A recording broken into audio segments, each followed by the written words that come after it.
a video over short to mid-range and predominantly short-range footwork for striking and kicking to facilitate attachment to execute my throws. I can use it also with my Tai Chi movements, meaning a lot of Tai Chi movements are attachments as themselves. And from that attachment, I can execute from. So we're going to look at being able to use our footwork. So even if you've seen a Tai Chi move, it looks really big like this. In reality, I have his arm. This arm, we'll say, is attached to his torso, like this. So in reality, it's not as, I mean, it looks big, but in reality, I'm attached to him, right? It's not some, gigantic move like that, or like even with, single whip. It can look really big, but to me, it's just grabbing his wrist and my hand is on his shoulder. I'm holding him. So we have some in Chongqi, Tai Chi, or we'll just say Chongqi, Chong's method, right? We have Squat Jiao, we have Tai Chi, and we have Master Chong's version of Xingyi as well. And with that, we have a lot of short range footwork, striking maneuvers, and some kicks. And then for my Sifu, there's more of that type of stuff that was integrated into those movements. And then for my own self. So we're going to do several videos. So a few of these I'm going to do on my own, and then I'm going to do some with probably Jonathan or someone like Jonathan. And but we want to work our footwork. Just like in our Tai Chi, we have Tai Chi walking, and then we have, we'll say, moving postures, right? Individual postures, we practice them to get good at our footwork and coordination to hand movements. In our Squat Jiao, we have belt cracking exercises, which to me are the core thing about those is footwork and power, or not power so much, but how to execute force. And then we have our 24 forms, which are like moving postures from the Tai Chi, and those help us to coordinate our legs and our arms together. So for the striking, we have the same thing. We have certain footwork, and then from the footwork, we have moving postures where we integrate kicks and strikes together to either we'll say, to neutralize the person with just the kicks and the strikes, or to utilize the kicks and the strikes to get an attachment, to destabilize and break the person down, or to throw them, right? So we're going to go through some of these today, and so this is kind of like the basic run of these, and then we will do another video that's a little bit more complex over the same subject, and then we'll add kicks and strikes to it with a partner, and then we'll see how it attaches to throws and how it attaches to our Tai Chi moves. So we're going to look at our footwork. So we have kind of a couple of three different ways that we can execute. So I can have my toes on the same line, like this. Remember, again, it's narrow, right? If it was really large, this would be harder for me to keep me stable, right? I really need this wider base. So with a narrow stance, it does affect my hips, right? And I really do need to sit on this back leg so that, you see what I mean? Like, so if I sit, my hips will face to the front. If I don't sit, my hips face over here, then I twist my upper body, I'm twisted like that. So it's hard for me to direct all of the force in a forward fashion because part of me is going that way and part of me is going that way. So that's the reason why. It's synced so that I can connect everything together as a unit.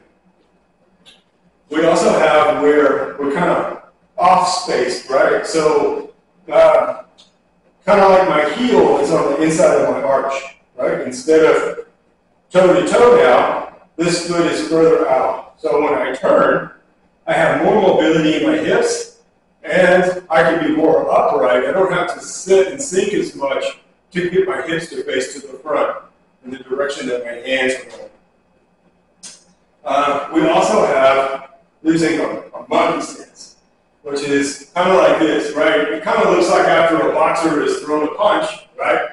He rotates to turn the hip to generate his force out through the hand, right? But we can use it this way, and we can use it to drive, right? So like I'm here, and I can catapult me forward, right?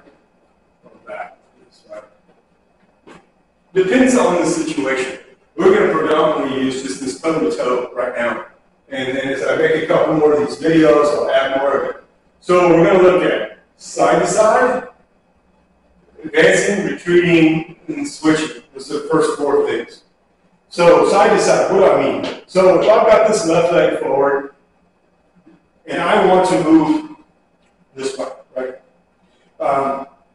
I don't want to take these big steps like this, right? Or I don't want to cross my feet. It's easy to get swept, or like an easy move for a Tai Chi practitioner. We just need to push you and break your whole structure, right? Or I'm taking this step across like this, and it's so easy to get your foot swept up from under you and fall to the ground. So we want to avoid that. So what we're going to do, if our left leg is forward, we're going to use the back leg like a shock or a spring. We're going to load it, and then we're going to drive. We're going to push with that to catapult this leg across and my whole body. I want the least amount of time in between these two actions, right? So I'm here, and I drive. Try your best to make sure that you're turning to the front, okay? If I want to go the other way, the left foot's forward, but I want to go to the right, I'm going to use the left foot to drive me across. So again, like a spring or a shock absorber, whatever you want to visualize in your mind. And again, I load it, and I push with it. Right? I push me off. If I go back that way, the rear leg's doing the work. The lead leg's doing the work. Rear leg's doing the work. Right? I switch to the feet. Now, the right leg's forward. If I want to go to the right, I've got to use the left leg to send me across. Or I use the left leg. If I want to go to the left, I'm going to push down with it to send me across. And I'm making it kind of choppy and mechanical. So you can see what I'm talking about. If I do it from this side, right, the left foot's forward, I'm going to move to the left, so I'm going to use the right leg to help me. So I load it, and I drive with it. You notice I'm kind of a little bit up on my heel to the ball of the foot. And I'm going to do the same thing. See, like I'm switching them like that. If my left foot's forward and I want to go to the right, I'm going to use this leg, so I load it, and I push with it. I push with it. I push back, I push. I do it from this side, right, and like this. I want to go that way, and I'm going to use this leg, come up a little bit, like that, and I'm going to push me across. But look, everything needs to be loose, and I drive. I want to go back that way, the left leg's forward, I push, I push, I push. Back the other way, left leg's forward, I'm going to move to the left, I'm going to use the right leg to do it, push, push, push. Advancing and retreating. There's two fundamental ways I can do this. Now remember, we're talking about, we're in this range to the person. We're within, this amount of room. So I want to be able to do this quickly and move. Is there next to the hands? I'm going to say this, I don't want to go off on a tangent, but don't take on a bunch of postures, I'm a boxer now, or a kickboxer, or I'm a karate guy, or I'm a kung fu guy, right? Don't think like that. Keep it natural. Hands here. Just keep your hands here, right? It facilitates everything you need, right? I can block with the elbow, I can block with the hands, I can parry with the hands, parry with the hands, I can grab with the hands, I can punch with the hands. Do everything I need to do from here. I don't need to take on any kind of look. This doesn't look threatening, and that's fine. He doesn't need to know if it looks threatening. I mean, he doesn't need to know, or she, or whoever. They don't need to know how effective you are. This looks like I'm being defensive, but I'm ready to attack you. So the advancing and retreat. So there's two more ways to do this. I'm either going to step and step, or I'm going to drive. Right? So I'm here with my hands again, and I take a step, and I'm going to bring this leg in. Step, step, step. If I want to go backwards, I do the same thing. Step, step, step, step, step, step. Forward, step, step, step, step, step. Right? I do it from this side, right? I'm here, and then take a step. If I move that foot 5 inches, I bring this it up 5 inches. Right? 3 inches, 3 inches. A foot, a foot. Same thing if I'm going backwards, right? If I take a step back 3 inches, I bring this in 3 inches. Right? Or a foot, a foot. Right? I can also drive forward and back. So like this, and again, I'm not going to like load this leg with weight. Right? The weight's kind of floating, just like in Tai Chi, the weight, they say don't be double rooted, but at the same time, sometimes you are. But what am I getting here? I need to be able to do this like this, not like that, right? It's too slow. So if you think like this, now I'm going to go forward, I'm going to drive me forward with the rear leg. So I'm here, and I'm just going to turn that leg into that spring again and drive it. The front leg didn't do anything, right? All I did was pick it up, right? Pick it up, go. Reverse, I can do the same thing. I drive down with this leg, I pick this up just a little. See? Forward, back. This way, look, see? So I'm here, I'm going to drive with this leg, I pick this up just slightly, drive, drive.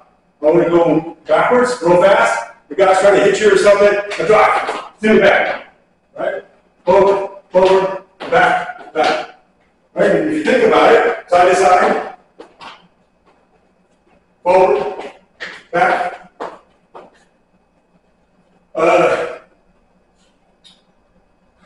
Switch it, just that through. Yeah, it's kind of, you can do it with this one, let it be harder. But the switching works well with stepping and somewhat with the drive. So I'm here and I want to, for whatever reason, I want to put this side forward now. And I'm here. I don't want to do this stuff. You give everything away. I want to be able to switch my feet from here. So if I'm like this, I'm going to switch my feet and I want the least amount of upper body rotation. See? If I go backwards,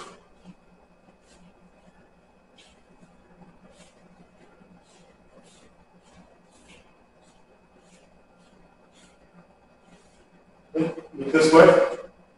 I want the least amount of this and this with the upper body. I'm going to switch the feet. Remember, I don't want him to know what I'm doing. I may be switching for some reason, get into his flank or what have you. Now, you can couple that with something like, I don't know, maybe a feint or fake or a committed attack or uncommitted attack, whatever. You know, maybe you throw something and you switch the feet, and now let's go over and it's easy for you to articulate what you want to do. Different reasons for wanting to switch. Switching can be done forward and back as well, right? Advancing or retreating type action. Here, switch, switch, switch. And the more that you can practice, not letting this move at first, and then later you do it with strikes or with parries or something like that, right? Like you're here, and punch with the rotation of the body. Remember, don't do that in the beginning. Just here, switch, switch, switch, switch, switch, switch, switch, switch. You have to be mobile. If you're not mobile and you don't have agility, it is really hard to not get hit, or you know, maybe it's easy to get hit, I guess is the way to say it. Switching and turning. What does that imply? I'm facing here, but now there's a threat behind me. I should just be able to rotate, just like in Tai Chi, right? Say I did, I don't know, brush knee here, and so I turn to do my next move, and I go this way, right? It's the same thing, it's just smaller, right? So, say I'm here, my weight is, and we'll talk about that in a second. So 70, 30, 30, 70, 90, 10, whatever. So from here, I'm going to turn and pull. Turn and pull. If I want to step out, turn, turn, turn, turn, turn, turn. And I can also do it, what I recommend is like a verticals, diagonals, horizontals, right? So, and we're going to get more into this in the say the next video is relatively short, I hope. I'm here, I should be able to step, or I should be able to move to this diagonal. Right? Should be able to move back here. So you should be able to move anywhere within this pattern, right? Why? Because the difference between short range striking and attaching, right? That's what I really truly need. Now, you can be a long range fighter and the guy throws kicks and punches and maybe you can seize him and throw him. But if you really want to, what I feel, not all Kung Fu styles, but the majority of them, and a lot of them that I've experienced. Tai Chi is one of them, Swa Jiao is one of them, Wing Chun is one of them. Not something that I have any certification in, but Praying Mantis does that stuff, Eagle Claw does that stuff. It's this seizing and attaching, but moving like you're in a symbiotic relationship with the other person, right? You're like twining around them. So if you keep disengaging and then re-engaging, you will never develop this ability in which to grapple and strike. And that's what Tai Chi does. That's what Swa Jiao wants me to do. Meaning, I get this attachment, and I need to stay in here, and I need to be able to have the agility in my feet to be able to move, to strike, and try to attach, to try to get my throw off. Once I get inside of that storm with the other person. But if I keep getting out, re-engaging, getting out, I'm never going to develop my skill to a higher level, and that skill is grappling and striking. That's what I need to be able to do. I need to be able to grapple and strike. And when you look at push hands, you're switching with it. You're really grappling with a person, and then you're shorting it by just doing a push or a pull or some dissolving actions. Wing Chun guys with Chi Sao, they're doing lots of strikes and some traps and some pushes and pulls. But really, in reality, if you think about this, it's really just a form of grappling with striking that should have grappling maneuvers with it. Meaning, I should be able to wrap you up and trip and throw you and all of that stuff in there. There's a teacher, he's in Beijing, I think his name is Wang Ziping, Z-I-P-I-N-G, I think that's how, he did an interview about 8 or 9 years ago, I think, with this where he integrates Wing Chun and Swa Jiao, which I had a very big interest in because I taught Swa Jiao for most of the entire time that I've been teaching. Wing Chun for the entire time, as well as the Swa Jiao. And very interesting. I thought his stuff was a little harder than mine, a little more angular, but basically very much the same strategy and principle. He's doing it right. He understands what it is and how it works.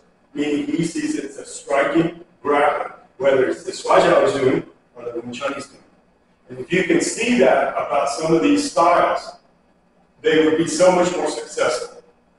Tai Chi, as well as the Wing Chun. You can't sit here and wait on somebody to attack you. You need to initiate the action, get that attachment, and then once you get that attachment, it's just like you're like a bull rider. You're on the back of the bull, and you're going to stay on that bull as long as it takes to either burn him out of his energy, or until you went to the amount of time you need to be on the bull's back, right?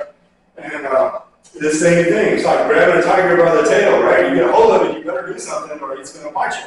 It's going to get you, right? And that's the way you need to think. But if I have to jump out of the way to make long-range actions, kicks or punches, every one of those times is another opportunity that person has to hit me, take advantage of my momentum, or a combination of both.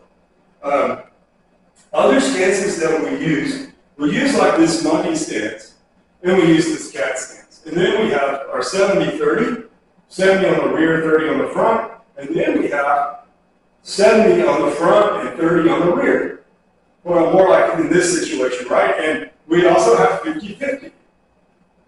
So those are the core, let's say, postures that I'm working with. right? This kind of stuff. And if you're able to practice those with this basic fundamental idea that I'm sharing with you right now, then you can develop something out of it. So anyway, video one, we'll do another video like this that's more in-depth over the footwork, and I'm going to add some more pieces to it. And then we'll look at kicks and strikes that will lead into a video series over techniques. I've already done one of those videos, but I was pretty sure I should have did this stuff first. But it's called something like practical application of Zhongxin Tai Chi and Squat Jump, or Squat Jump and Zhongxin Tai Chi. And that was supposed to be a video series of like maybe a half a dozen throws. But I should have laid these first, because in reality, it's the short-range kicking and striking that I want people to get a base for, and then from there be able to see how that is so much more effective for, your day-to-day stuff.